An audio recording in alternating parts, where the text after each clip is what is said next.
But look, it doesn't really matter. I mean, we are seeing Republicans start to come to the table and are willing to negotiate. I want to bring in Congressman John Yarmuth. He is a Democratic member from Kentucky, and he is also on the Budget Committee. Congressman, good morning. Hi, Chris. Listening, it does seem that the Republicans seem to be softening, but Democrats seem like they're digging in. Are you worried about Democrats overplaying their hand? No, you know, I think Democrats have had one consistent position, and that is that however we try to deal with the deficit, it has to be balanced, and it has to call on the wealthiest Americans to do their share. And that's all we're looking for. So, you know, I think people are dreaming if they think we're going to get a deal on entitlements in 3 weeks. I mean, that's just not going to happen, and I think it would be irresponsible to try to come up with any approach to entitlement reform in such a compressed period of time. So reasonably, what do you think can get done in the next, well, 3 to 5 weeks until the first of the year? Well, I think we can head off the problem with everybody's taxes going up. The Senate's already passed a bill extending the tax cuts for 98% of the American people. That's a real easy one. If Speaker Boehner can just deliver maybe 30, 35 votes, I think we'd be happy to pass that, and we'd avert, again, that huge tax increase at the end of the year or the beginning of next year. And then we can extend the spending limits and kind of delay the across-the-board cuts until a more comprehensive, balanced approach is negotiated. Senator Bob Corker is putting out a plan that includes $1 trillion in revenue. He says he'd cap deductions. And this morning he did not rule out raising the capital gains rate. Take a listen. There's a menu of options on the revenue side and on the entitlement side. And as long as there are two parties that are willing to solve this problem, this is a very easy thing to do technically. What it takes is political courage. Well, I guess there are two questions there. Is it easy technically? And is right now what's missing the political courage to make some tough decisions?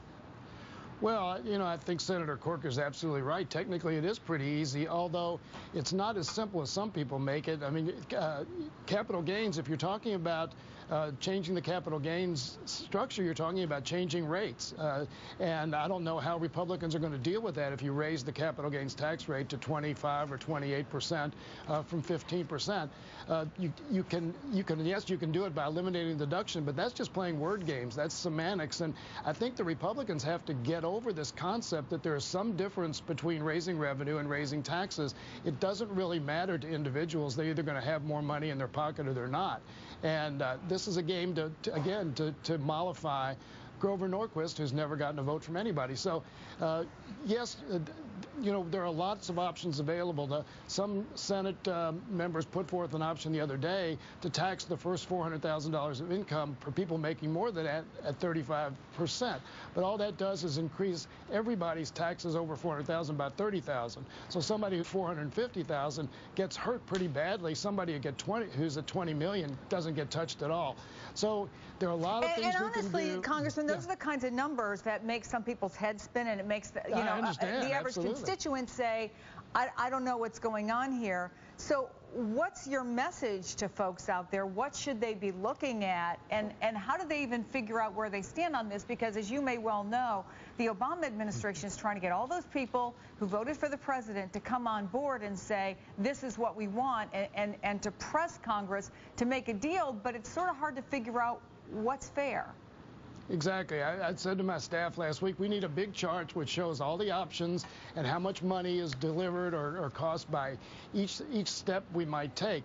But I think for most Americans, they have to know that no matter what we do, taxes are not going to go up on 98%, those people making less than $250,000 a year. Where we go above that, I think our side is very, very negotiable. If there's a number that makes more sense, $500,000 to raise the marginal rate, $1 million, we can look at that, and I think we'd be willing to do that. So far, the Republicans have not been willing to budge 1 inch on rates, and again, this is all a matter of semantics. It's not dollars, so they ought to be willing to put everything on the table on the revenue side. Well, but what they might say is, and let me get your answer to this, because you said, look, we're not going to get entitlements done in 3 weeks. In fact, you think it would be irresponsible to do that. But without entitlements on the table, without entitlement reform, are you going to get the kinds of concessions from the Republicans that you need to do a deal? Well, maybe not, and that's why I think Peter DeFazio's comment is probably very apt.